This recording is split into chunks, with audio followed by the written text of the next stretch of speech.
अपनी जबरदस्त स्पीड और शानदार लुक्स की वजह से दुनिया भर में फेमस KTM की बाइक्स भारत में लॉन्च होने के बाद से ही लोगों के दिलों की धड़कन बन चुकी है। यह एक ऐसी बाइक है जो कि हर युवा की पसंद है और ऐसा नहीं है कि यह सिर्फ अमीर लोगों की पहुंच में है। इसकी कीमत इतनी लाजमी तो है कि इसे हर बाइक लवर अगर चाहे तो खरीद सकता है।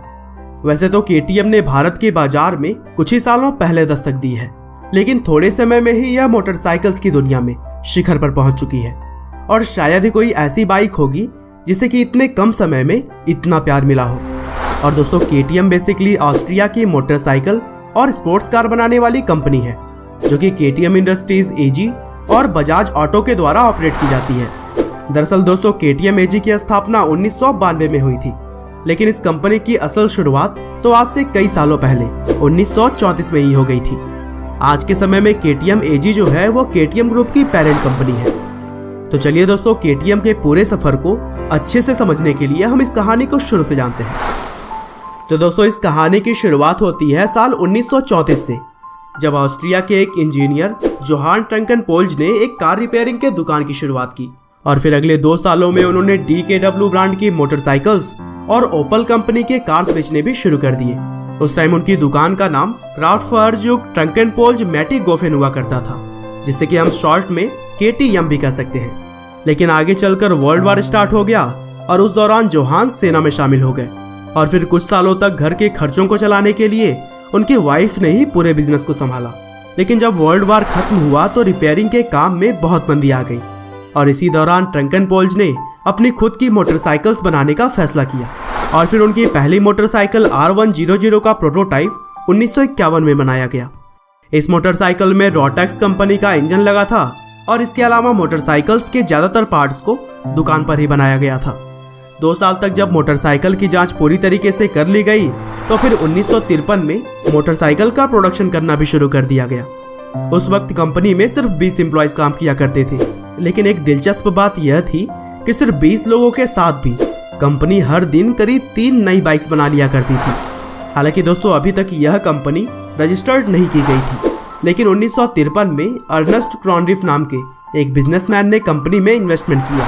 उसके बाद कंपनी को क्रॉनरिफ ट्रंकनपोल्ज मैटीगोफेन नाम के साथ रजिस्टर्ड किया गया। 1954 में कंपनी ने R125 टूरिस्ट नाम की एक बाइक लॉन्च की और इसके बाद ही ग्रैंड टूरिस्ट और स्कूटर मिराबेल को 1955 में लॉन्च किया गया। हालांकि इसी बीच कंपनी के लिए गौरव का पल तब आया जब 1954 में KTM के बाइक ने ऑस्ट्रियन 125cc नेशनल चैंपियनशिप का खिताब अपने नाम कर लिया और यह रेस जीतकर कंपनी ने रेसिंग जगत में भी अपना लोहा मनवाया।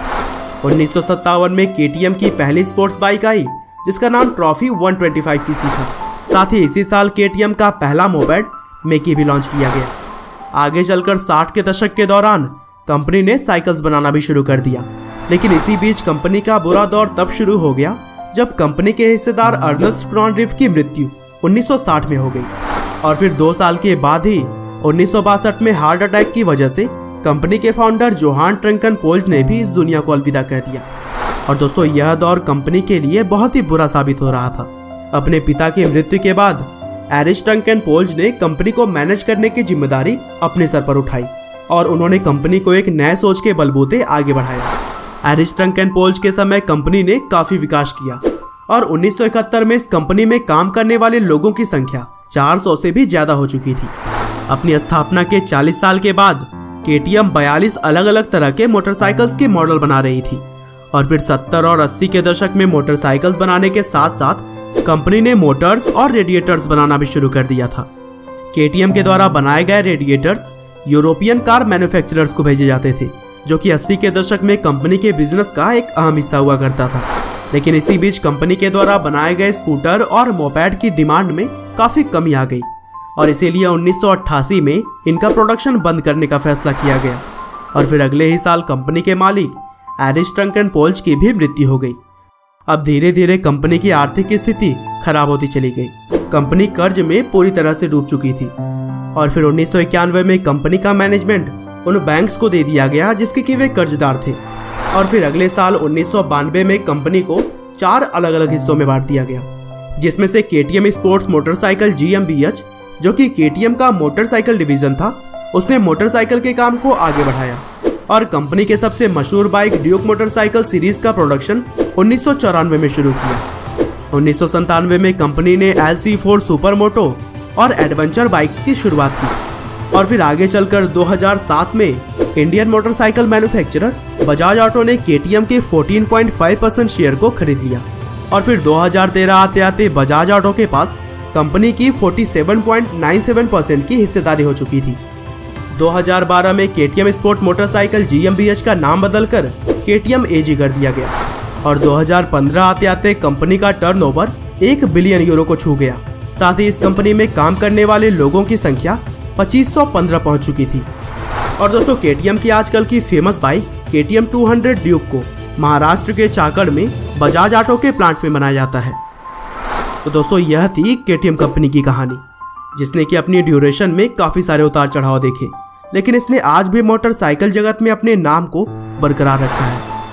आपका बहुमूल्य समय देने के लिए बहुत बहुत धन्यवाद।